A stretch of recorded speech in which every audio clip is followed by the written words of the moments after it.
板を丸く切り抜きたい場合、ジグソーやバンドソー、正確さを重視する場合はトリマーやルーターが使われます。ボール盤と自在切りを使えば任意サイズの真円を簡単に切り抜くことが可能ですが、切り抜いた円の中心に穴が開くので、使用目的によっては避けられる場合があります。しかし、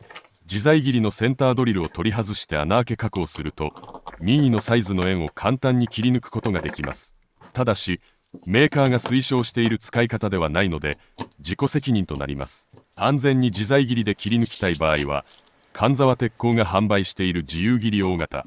計160がおすすめです。今回はスターエムの自在切りで加工しました。貫通した際に円が飛散することがあるので、